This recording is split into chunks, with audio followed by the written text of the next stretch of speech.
Olá, estamos começando o Câmara Jovem. E você já ouviu esses termos que a gente vai mostrar agora? Tu é milênio. O quê?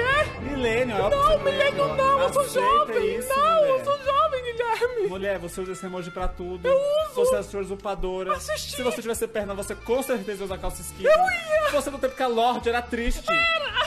Não, eu sou jovem, isso não quer dizer nada. Você sabe o que é cringe? Eu sei o que é cringe, porque eu sou jovem. E como é que você sabe? Porque eu pesquisei. Não, tá vendo? Se você pesquisou, tá errado. Jovem não pesquisa gíria, mulher. Ai, é verdade. Mulher, você fala em boleto. Eu falo. Você bebe café, Eu você bebo. pede litrão no bar. Isso. Tá tudo errado. Não, mas eu gosto de BTS, eu sou jovem. Você sabe todas as músicas de velho também? Não sei não. Quer ver? Diga já, baboy. Vem brincar comigo, ai meu Deus. Pois então, é sobre este assunto que a gente vai falar hoje no Câmara Jovem. A questão linguística que os nossos jovens utilizam nas redes sociais e até mesmo no dia a dia em rodas de conversa. Para este assunto, nós convidamos uma doutoranda em linguística, a professora Daniele Nascimento. E ela falou sobre esse estrangeirismo que os nossos jovens eles costumam trazer, né, nos termos cringe, milênio, ou até mesmo de um pouquinho de tempo atrás, que são as boizinhas. Então você acompanha a entrevista que começa agora. Olá, professora Daniele, seja bem-vinda ao Câmara Jovem. Olá, eu que agradeço ao convite. Que bom, professora. Então, esse tema que a gente traz hoje, ele é assim, tá bem recorrente, principalmente nas redes sociais, não é? Cringe, milênio e geração YG, enfim, são muitos termos, mas antes da gente entrar propriamente neles, eu queria voltar um pouquinho no tempo, porque a língua portuguesa ela é viva, né? Ela sempre traz alterações e mudanças, não é verdade? É verdade. Desde o surgimento, na verdade, desde a da nossa língua mãe, né, o latim, essa língua ela vem mudando de acordo com o uso, de acordo com o contato com outras línguas, né?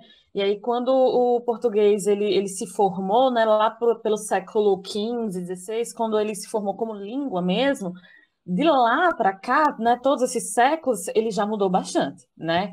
Já mudou, por exemplo, vocabulário, palavras que foram reduzidas, né? Por exemplo, aquela questão do vossa mercê, né? Vossa mercê, que virou vós mercê, que agora é você, né? Que com a internet a gente já reduziu um pouquinho mais, né? Já existe uma versão abreviada para isso. Então, independente da internet, o português, né, nossa língua, ela já tem mudado muito, porque ela muda de acordo com o uso, né? Nós falantes, nós usamos a língua e aí nós vamos fazendo esse uso bem criativo da língua e aí a gente vai mudando com o passar do tempo. Existe até meio que não é um desentendimento, mas é uma falta de encontro até de entendimento com relação à gramática, à linguística, né? A maneira que a gente fala, a maneira que a gente escreve. Sim, né? A gramática tradicional, né, defende o uso, a hipercorreção, vamos dizer assim, das normas gramaticais, né?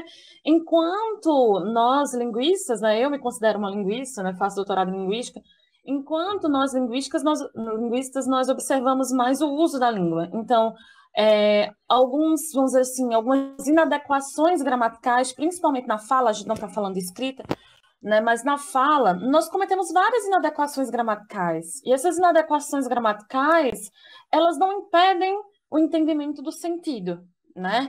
Então, a gente costuma dizer que se eu consigo falar, você me entende, né? E vamos dizer, eu cometi algumas inadequações gramaticais, mas o sentido, né, a comunicação aconteceu, então é o que está valendo. Isso não quer dizer que a gente não vai usar regras gramaticais. Isso quer dizer que a gente precisa saber quando e como usar essas regras. Existem, vamos dizer assim, situações, né? Existem situações que exigem de mim, né, que exigem de nós uma linguagem mais formal, mais voltada à gramática. Existem situações em que eu posso usar uma linguagem mais despreocupada, com gírias, né, com termos já usados na internet, por exemplo. Conversando com amigos, você não vai estar. Isso. Vossa Excelência, o senhor, a senhora. Com amigos a gente usa mais a linguagem solta, uma conversa dialogada. Professora, então, dentro dessa questão da fala, da escrita, sempre surgem as gírias, né? Que muitas vezes elas não são aceitas pela gramática, mas a linguística compreende como algo que é natural da linguagem, é isso? Pode acontecer? Isso. Isso, as gírias, né, é o uso de termos estrangeiros também, são recursos, né, que servem para a comunicação, né? Eles podem ser, em sua grande maioria é pleonasmo, desculpa, mas em sua maioria, olha só, eu fiz um pleonasmo, é aconselhável? Não, mas eu usei para ênfase. Então, em sua maioria, esses recursos, eles não são gramaticais, né? Mas eles funcionam dentro da linguagem. Entende? Entendi. Então, as gírias normalmente elas não são gramaticais, mas elas têm uma intenção comunicativa.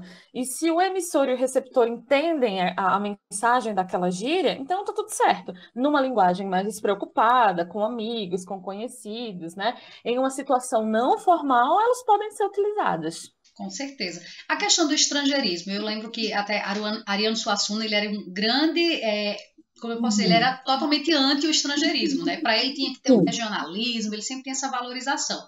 Mas as pessoas também não dão muita importância para isso. É tanto que a gente utiliza no dia a dia muitos termos. Quando diz, você vai fazer tal coisa, ok, eu faço. Não é uma linguagem nossa. Muitos outros termos, liga o Wi-Fi para mim, está tão natural já dentro da nossa língua. Sim. Isso é, de uma certa maneira, é positivo, é negativo? De que maneira a gente pode enxergar isso? Então, eu acho o uso do estrangeirismo, vamos dizer assim, aceitável, quando esse uso ele não é excessivo e quando esse uso, por exemplo, ele não é desnecessário. Explico. Por exemplo, existem vários termos na nossa língua que a gente pode usar, e aí algumas vezes a gente usa no inglês, né?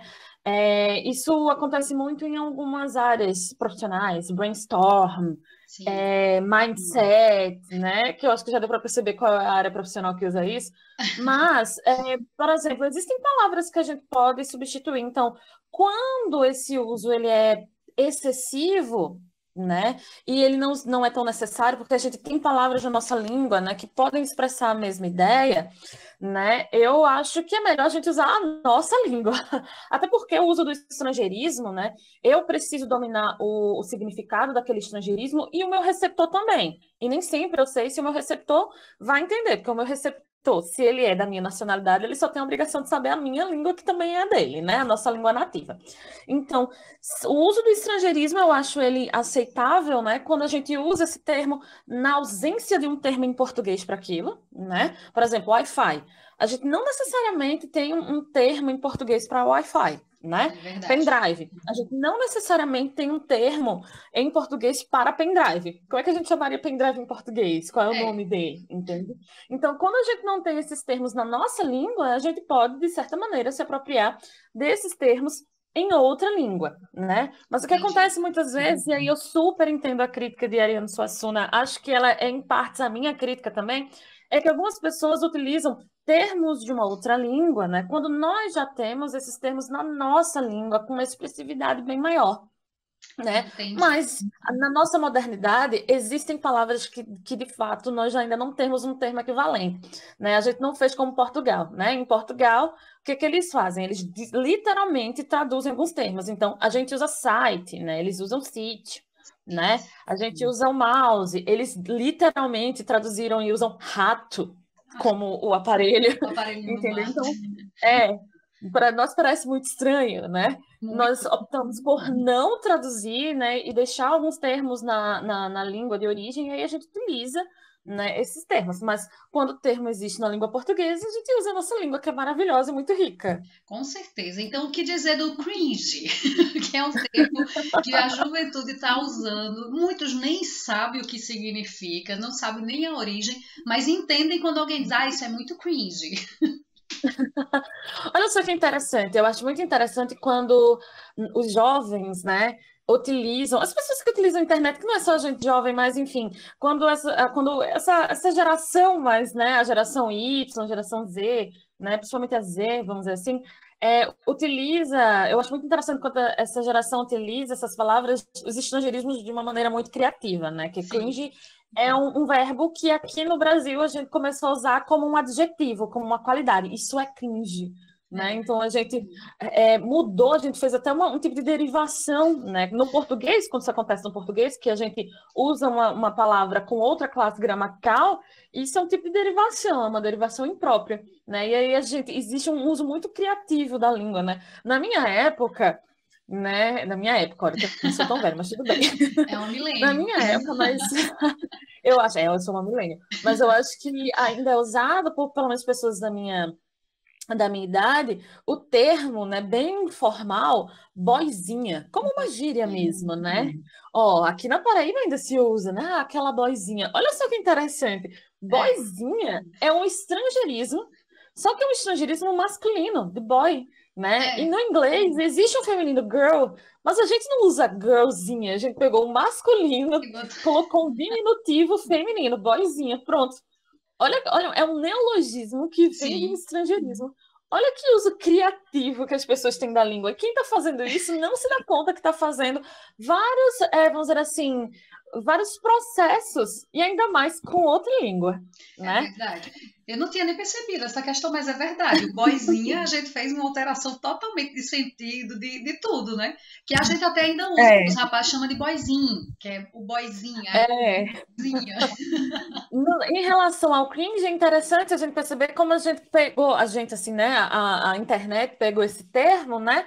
Para denominar tudo que é meio vergonha alheia, né, que é de outra geração. Ou seja, esse cringe, esse uso do cringe nosso é como algo que é antigo, né? E que é vergonha alheia, né? Eu sou professora da educação básica, e aí eu estava conversando, meus alunos são alunos de 13 a 15, 16 anos. E eu estava conversando com eles, inclusive, sobre essas questões de português na internet.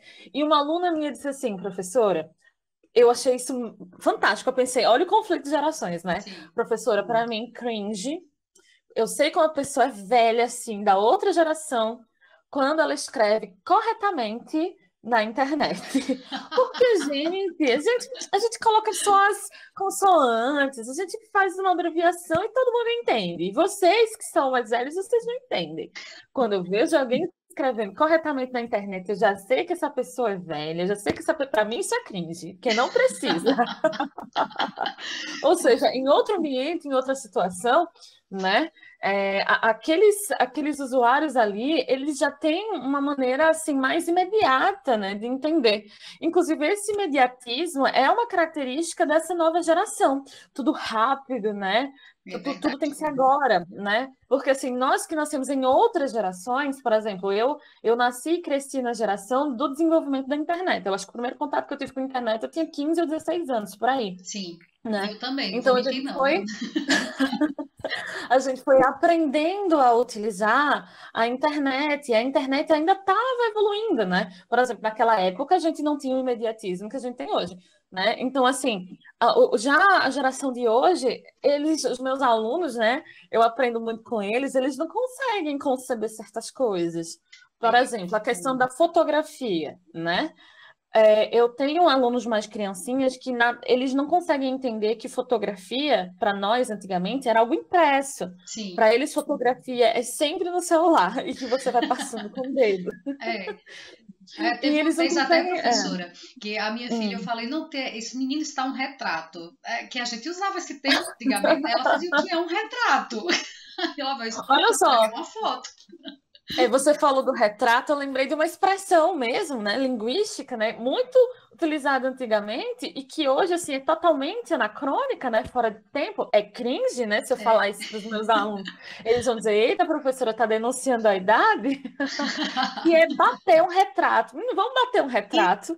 Bater um retrato é uma expressão que é cringe demais, né? Totalmente. Nenhum adolescente hoje vai dizer assim, vamos bater um retrato? Vamos tirar uma selfie? Não é nem foto mais, né? Vamos tirar uma selfie, né? Uma foto de si mesmo, entendeu? É o estrangeirismo sendo utilizado. A gente não tem um substantivo mesmo para... Quer dizer, temos autorretrato, né? Sim. A selfie seria autorretrato. Autorretrato, mas eu não imagino né? Eu não imagino os meus alunos dizendo, vamos tirar um autorretrato, né? Vale salientar também que eu falei assim, olha, eu acho interessante, né? Eu acho interessante, eu disse antes, né? Eu acho interessante usar estrangeirismos quando não existe um termo em português. Nesse caso até existe autorretrato. Só que também, né, existe a questão da grande influência da globalização Sim. e do inglês já ser a língua mundial, universal. Né? Então, como o inglês, teoricamente, a língua é entendida em todo mundo, eu digo teoricamente porque muita gente não sabe inglês, mas é aquela língua universal, né? Aquela língua exigida em cursos e tudo mais, né? Por exemplo, na área da informática, é a língua utilizada para programação. Sim. Então, normalmente, né, a gente se apropria muito do inglês, né? E algumas vezes até utiliza termos que de fato existem na nossa língua, como autorretrato, né? Mas a selfie, esse termo é utilizado no mundo inteiro, é menor, normalmente os usuários entendem. No geral, até os milênios conseguem entender o que é selfie tranquilamente. Agora, professora, a gente já está aqui chegando no nosso final, o tempo foi passando aqui muito rápido. O assunto quando é gostoso, a gente no instante vai passando o tempo, né? Mas para a gente finalizar, existe um motivo para essa evolução? É natural? Ou existe um forçar mesmo para que isso aconteça? As redes sociais, elas têm influenciado nisso? O que é que pode estar causando essa rapidez toda com relação a essa mudança mesmo na maneira de se comunicar? Então, né, as redes sociais, elas entraram na nossa vida de uma maneira, vamos dizer assim, inevitável, eu acho, né? E elas são muito rápidas, muito imediatas. Então, essa mudança, ela é bem natural, mas ela é muito rápida, né? A internet, ela trouxe novos costumes e ela mudou costumes anteriores. E grande parte desses costumes que ela mudou são costumes de comunicação. Como assim, né? Antes, assim, nem no nosso tempo, anteriormente, a comunicação era feita por carta, né? E agora não. Agora a comunicação é feita pelo WhatsApp, né? Muitas vezes a gente precisa de uma resposta rápida e aí a gente usa abreviação, né? Precisa de um comando, uma confirmação, a gente bota um OK, né? Então, assim, essa mudança linguística, ela se acelerou, né, nos últimos anos, por causa, de fato, dessa rapidez que a internet traz. A internet, ela traz uma necessidade, né, as redes sociais, de uma maneira geral, elas trazem uma necessidade de rapidez na comunicação. Né? Eu estou resolvendo um problema, até porque, assim, por exemplo, né? Antigamente eu tinha um problema no meu trabalho, sei lá, eu tinha que mandar um telegrama para a outra empresa em outro estado. Então eu tinha que esperar, eu fazia um textozinho direitinho, mas agora não, eu posso simplesmente mandar o WhatsApp, olha, resolve isso aqui, rapidinho, entendeu? Então, assim, é tudo muito rápido, né? E uma linguagem mais elaborada, talvez ela não caiba nesse mundo muito rápido, né? Se você vai acudir uma pessoa, você não vai chegar a dizer, por obséquio, né? Poderia, né, ajudar-te, entendeu? Então, assim, algumas situações exigem um imediatismo maior, né? A internet, ela trouxe esse imediatismo até para situações que não são tão imediatas assim. E essa ideia de imediatismo é da nova geração, de que tudo tem que ser naquela hora, até porque eles cresceram, né, dessa maneira. A gente não, a gente sabe que as coisas demoram, né? Mas essa geração de agora não, essa geração de agora cresceu com a rapidez das respostas, cresceu com a rapidez da comunicação, com o imediatismo, com a variedade de informações, né? Até mesmo fazer uma pesquisa de escola era diferente para nós. Eu tinha enciclopédia em casa, eu tinha que ler os livros. Ou ir né? na biblioteca pública para fazer esse levantamento, Isso, né? Acho que é inconcebível para a juventude ir uma enciclopédia desta grossura a fazer uma pesquisa de algum assunto. Pois é. E hoje a pesquisa desses adolescentes, né, desses jovens de hoje, não, é 2 cliques, né? Entro no Google, digito e boto buscar. Né? Então, assim, é uma geração que acostumou-se, e esse fato ele é um fato muito confortável, de fato, né? Acostumou-se à rapidez das informações e das respostas, né? E aí essa mudança antes ela acontecia né, historicamente, ela não acontecia tão rápido, essa mudança da língua, né? Ela não acontecia tão rápido, mas ela durava, assim, uns 100, 200 anos para acontecer, mudanças de palavras, porque era com o uso. E o uso se intensificou hoje, com a internet. Agora, vale salientar uma coisa. Todas essas mudanças que ocorrem na língua, na internet, um dia se tornarão mudanças da língua, da nossa norma? Possivelmente não. Sim. Tá? Possivelmente não. É bom lembrar. Por quê? Porque, por exemplo, né? Muita gente me pergunta, você acha que um dia o você vai virar VC? Eu disse, não. Por quê? Porque esse VC a gente só usa na escrita em abreviações. Mas eu acho que um dia o você, que era vossa mercê, que virou voz mercê, que agora é você. Eu acho que esse você, ele pode se tornar C. E já é bastante, né? Porque nós utilizamos na fala, né? A gente precisa lembrar de uma coisa, as mudanças da língua, elas acontecem por força do uso oral, tá? O uso escrito, ele é um uso mais artificial, mas a oralidade, ela é incontestável. Então, mudanças que acontecem na oralidade, elas tendem, com o tempo, a serem implementadas... Com o tempo, viu? Isso é com o tempo, tempo mesmo. A serem implementadas na língua. Então, se a gente começa a usar muito esses termos do inglês ou de outras línguas, possivelmente depois eles vão ser implementados depois. Aportuguesados, talvez, né? Por exemplo, o abajur, ele é francês. Foi aportuguesado. O balé, ele é francês. Foi aportuguesado. Entendeu? Então, assim... O futebol, né? Inglês, foi aportuguesado. Então, existe a possibilidade do cringe um dia entrar para a nossa língua? Talvez. O que vai dizer se ele vai entrar ou não é a intensidade desse uso, a necessidade que ele vai ter, né? Se nós começarmos a utilizar esse termo, né, cotidianamente, né, entre gerações, possivelmente daqui a, sei lá, 100 anos, né, se o uso for intenso, ele pode sim entrar na nossa língua de maneira portuguesada e ser. Agora, o fato de não estar na língua nos impede de usar, não, né? Também não nos impede de usar, não.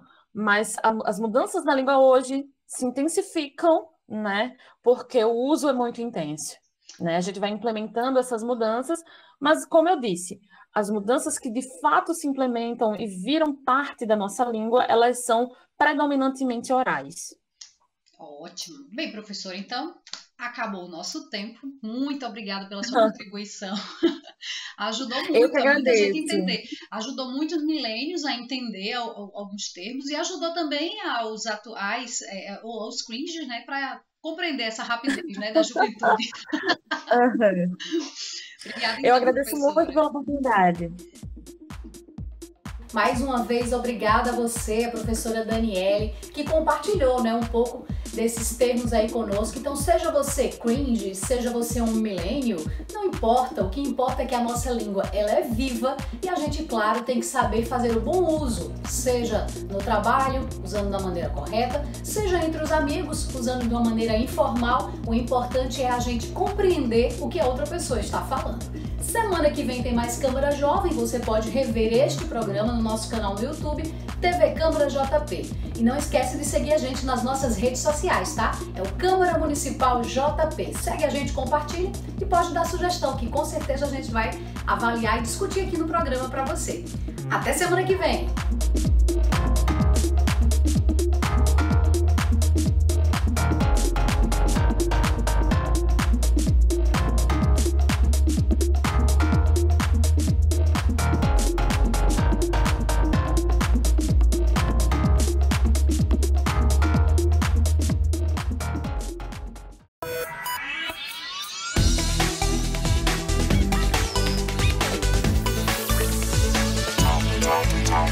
Technology.